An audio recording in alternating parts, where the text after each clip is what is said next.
Hello, you wonderful people, and welcome to another episode of Crime Centric. This being a show where we talk about crime dramas that I watch. For today's episode, I'm going to talk about the latest episode of Treadstone. A lot of interesting things went down in this episode, so let's break it down. Well, first and foremost, we kind of, catch up with John after he made his escape. Basically returns to the CIA, and it's kind of interesting just because of, just of what they put him through. His concept of time has kind of been warped because, to be fair, so much of his memories are messed with, whether it be short-term memory as well as long-term memory, because he's under the impression what's going on, I've only been going a week, but it's nope, actually he's been going for 9 months. And that other dude, what's his name, Wilson, was asking about someone else. I'm assuming that was one of the 3 people he killed when he was under that trance. I don't know if he 100% real. Well, I forgot. Later on, he did see their bodies later on. So one of them, I wonder, is that one of those dudes, or maybe it isn't. Whatever the case may be.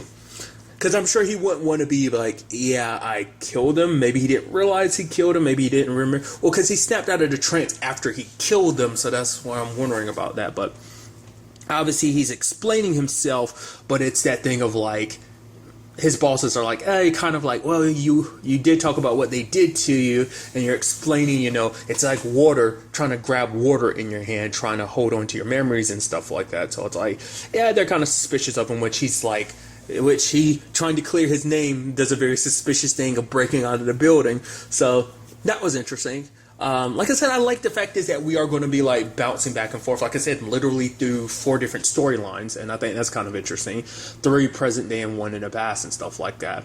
Because it seems like this whole situation with Cicadas, it's because the way the conversation goes down, it seems like the advancements happened in Russia, because it's we're well above where the Americans are, but if the Americans find out what we did to him, then eventually they'll be able to potentially replicate it. It's kind of what it seems like. That's the angle they're going down, maybe.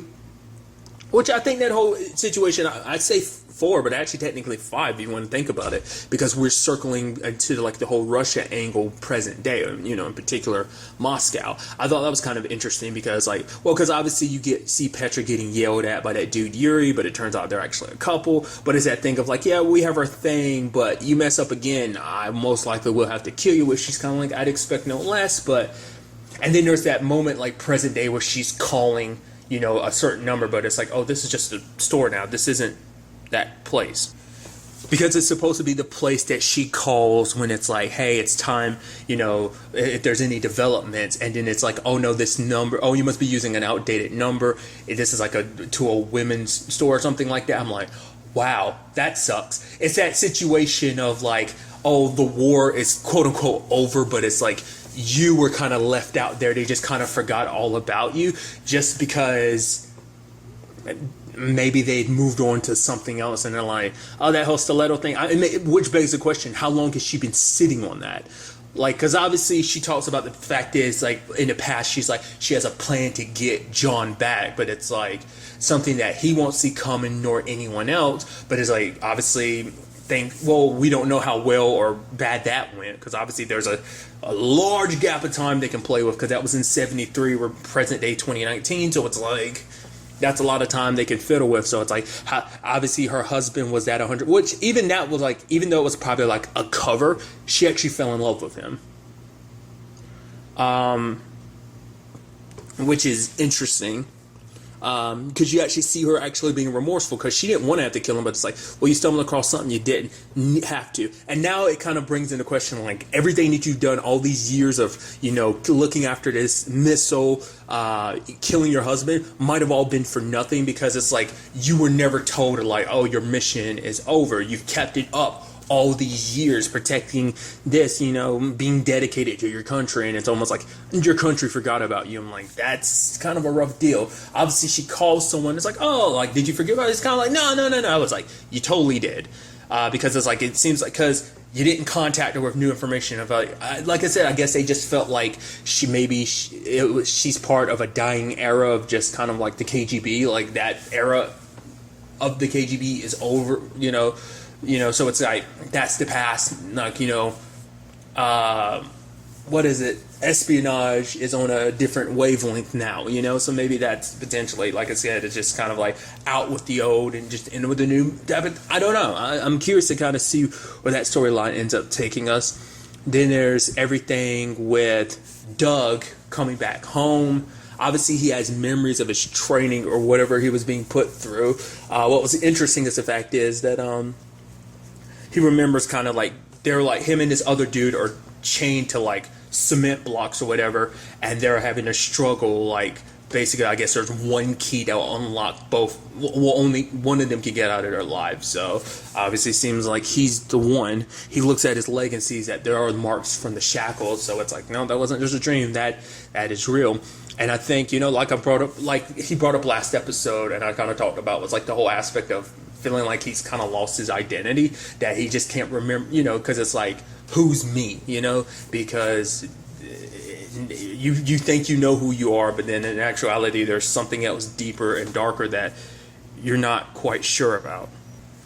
Because obviously there's a whole thing of like, you know, having to give up your identity, being a part of this program and everything, which begs the question, like, who was Doug before all of this? You know, it's like, obviously, you know, who he was during that training was who maybe he really was, but at the same time, it's like, well, does that mean everything that he is now, is that not real? Is it partly real? You know, kind of, once again, it's, you know, kind of a similar thing that Jason went through. It's like, how you tell what's real and what's not, you know? Who's the real version of yourself? So there's that part of my brain that's also a little suspicious of like, well, his wife, you know, the whole medication situation made me go, I mean, well, to be fair, like it was helping block all that, but I'm wondering, is that part of like, was the medication actually part of this thing? Like, is it supposed to, because he didn't take it, maybe that's why the hypnosis didn't 100% set in regardless, you know? So that's why I'm wondering, like, maybe Samantha's kind of not who she seems to be. Maybe, I don't know. Maybe, you know, that's me being very, like, you know, conspiracy, you know, thoughts, you know, kind of floating in my head. It could just simply be like, oh, she's a caring wife that cares about, you know, like, hey, like, you're in, which I'm assuming she's a medical professional because she talks about, like, getting, so I guess, like, she's, you know, asking other, like, professionals in her field of, like, oh, yeah, you know, like, would this be good for Doug, yada yada yada. I don't know. We'll see. I'm just kind of getting an inkling because she's like pushing the pills, but that's just because it could just be like, no, they're legitimately helping him, but obviously he doesn't want to take them. But that could just be like, oh, they actually are helping, but you just don't realize. We'll see. Other than that, there's Soo-Yun's side of the story, obviously still dealing with everything that she did the last episode, with some interesting developments. Because I was wondering, because I just thought it was interesting they leave it in her son's locker, and it's like, oh, her son will give it to her. But it's like, I thought that was a little weird because I was like, how would you know for sure that her son would actually give it to her?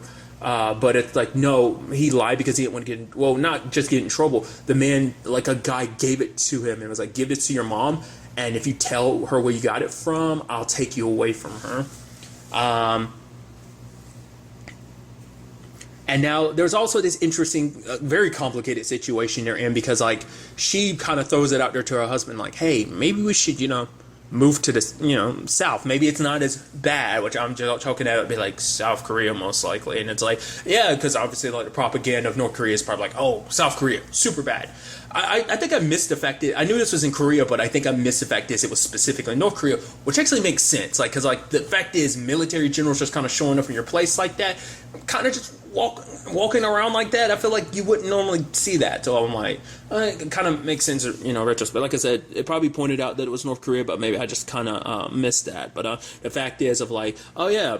But in the grand scheme of things, like those generals being like, you know, military dudes being there kind of makes sense in the grand scheme of things because obviously he works for the government. I wonder if they're really, I mean, you know, I wonder how things work in Korea. Like, is everyone technically working for the military in the sense that, like, everything's about pushing things forward for their leader? So I'm like, I don't, you know, I don't know. That's why I'm like, I'm ignorant on.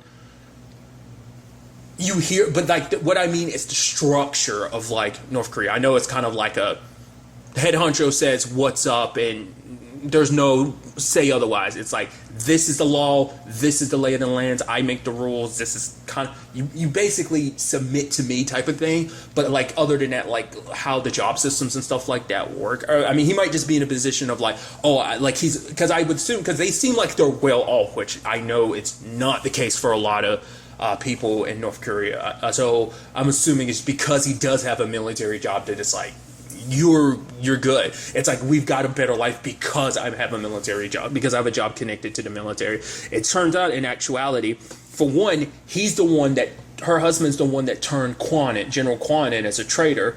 So, which is interesting, because your wife was sent to kill him. So that's interesting. Maybe that's why they made that. Maybe that pairing was made to happen on purpose, or maybe they picked Soo-yeon because she has such close. I don't know. It seems interesting that, like, oh, the dude who told on Kwon, his wife ends up being his assassin. That's why I'm like, there had to be some planning there. Maybe not. I just don't think it's some random cosmic, coincidence. But nevertheless, because it turns out the one that came to their house who's giving him the promotion is General, Shen? He's the same one that gave her son the device that is supposed to activate her. So it was like, okay, so that in itself begs a lot of questions of like, the promotion he's getting and stuff like that. Is that 100% about, is that like 100% about like, oh, you turned in this traitor, good for you? Or is it supposed to be kind of like an indirect, slight, like, hey, praising his wife too for being the weapon that they use? That's what I'm warning about as well. Also, her husband was like, yeah, don't ever talk about that South stuff again, because like, I got promoted, I'm getting like 3 times the salary, we're going to be super good, but don't ever talk about ever going south again, because it's like, that type of talk will most likely get you killed type of thing. So, and now it's just kind of like, probably she thought she kind of had an idea what her life is, and now it's like, once again, just this whole program is like flipping her life upside down, because it's just like, well, for one, you killed a man, but now you also realize that's because your husband, basically, you were the gun that your husband told his country, like, pointed at this dude, and you were the gun that they fired. I guess the metaphor kind of fell apart in my head when I was, running through it, but regardless. So that's interesting on that front. I didn't talk about it, but there's also, like, Doug kind of getting this feeling like, oh, I need to go, so it seems like he's going after his target. And in his mind, it's probably like, I got to figure out what this is all about, not realizing he's probably going towards killing somebody, but we'll see how that situation plays out. We had Matt meeting with the dude who's connected to this program. He kind of helped with the hypnosis, that he basically laid groundwork that would eventually become Treadstone and Cicada, which obviously, and they make references to like, oh, all this was done to like take down Treadstone before, obviously kind of referencing the movies, because he was like, I was there on the ground level when shit kind of went down before. So I was like, oh, that's a nice tie-in. But he ends up meeting with this dude, and he brings up some interesting information that basically, the longer you're asleep, the less reliable the hypnosis is, that it will stick. So that kind of makes sense, because Soo-yeon and Doug's things kind of like falter, because even the lady said like, oh, let's see if it works this time. But it's like, I think that's why, because they've been because the program probably went sleeper mode fully. So it's like, I guess like this new identity, like that killer assassin identity, gets buried in your subconscious so much under the identity, like, like I said, it's like an identity crisis where like your main identity is kind of over like shadowing the assassin trigger, so it can't 100% set in. Because I guess it's like when you've been asleep so long, like it's almost probably like, it's like anything of like, if you don't do something, if you don't flex that muscle every once in a while, like you'll get worse and worse. Say like if you play a sport or something, if you don't keep at it, like, some of those skills will kind of stiffen up. You'll stiffen up. So I think it's the same thing. I think the same thing applies in this particular situation of like, if they're not kind of, stretching, like if they're not woken up every once in a while, the longer they stay asleep, the more they're able to kind of break, which once again, I bring up the fact is, because I guess like the whole thing is they can be triggered but not fully. Because like I said, in Soo-yeon's case, it happened in John's case, because I guess they did it to him. Well, you would think because they did it to him over such a long period of time, but maybe it's just because he kind of didn't break. He had such a strong will. Maybe that kind of same thing applies to Soo-yeon and Doug. Like I said, there's some subconscious part of them that's like, oh, I got to go do this. I guess it's that assassin part of them, but their real identity is kind of keeping them like 100% crossing the line to full-blown assassin, fully being pulled under, but we'll see. And then there's Tara's side of this things where she's going to, rescue Kwon's daughter and her boyfriend as well. Like, kind of telling her, like, hey, your dad, he's gone. Which obviously, I think she was in a position where she was fortunate enough, and I guess maybe her dad kind of made a point to kind of get her out of the country, to be like, oh, because she knows how bad things can be in her country, especially for her. So it's like, I think, it's that thing of like, it's settling in of like, oh wow, this is so real. Also, gotta give major props to Tara, kind of like, skills behind the wheels. It's kind of like, I think that's pretty impressive for a journalist. I think like we're just kind of sliding by that, but maybe it's the question of just like, no, she's just doing her best to kind of keep her and Kwon's daughter alive. Sadly, at the end, it seems like her boyfriend, which is so, of course, is going to happen after he's like, it's all going to be okay. Bam, he gets shot, which once again, conspiracy me is like, he's in on this, isn't he? He's meant to be like her handler to keep an eye on her, but it's like, why wait till now? I thought maybe if like the time comes, he'll kind of will activate in the sense of like, oh, I'll strike now. Like maybe the whole point was always to be close to her, but it's like, no, I think that was just legitimately her boyfriend who just got shot and potentially killed. We see the car like flipping both of them at the end, so yeah, I think hopefully everything's okay. That's probably going to be a big thing to deal with next episode of like, oh yeah, like Tara having to kind of console Kwon's daughter, because it's like, oh, your boyfriend literally potentially just got murdered in front of you after you literally just lost your dad. So it's like double, gut punch in that regard. So there's that. I should also circle back to it that I forgot to talk about it, but there is a dude that Matt is going with the hypnotist dude to investigate. He's played by Patrick. I'm going to butcher his last name. I don't know whether it's like Fujit or maybe it's just kind of like, maybe some of it's not, some of it's silent, so like maybe Fugue. I don't know. He played Kyle in the TV show Outcast. So I was like, hey, because I saw that he was in this. I didn't know whether under the circumstances, but he seems like he's someone that's a part of this program too, because he just tactically killed a whole bunch of people, and even Matt's kind of recognizing like the particular order he went through his targets, and even the efficiency. It's like, yeah, there's definitely something here. So the dude, even like after he was done, just sat on a curb like, oh, my mission's done, I'm done, so there's that.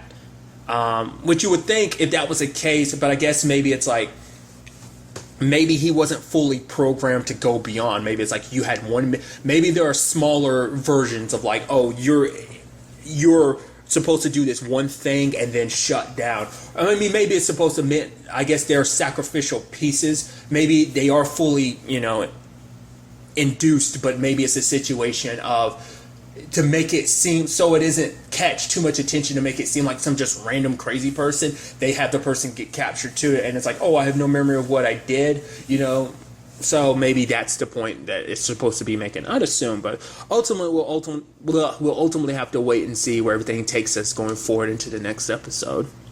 But really, that's all I want to talk about. So the next time we meet, be happy, be safe, live life to the fullest, and enjoy it. Good day and goodbye.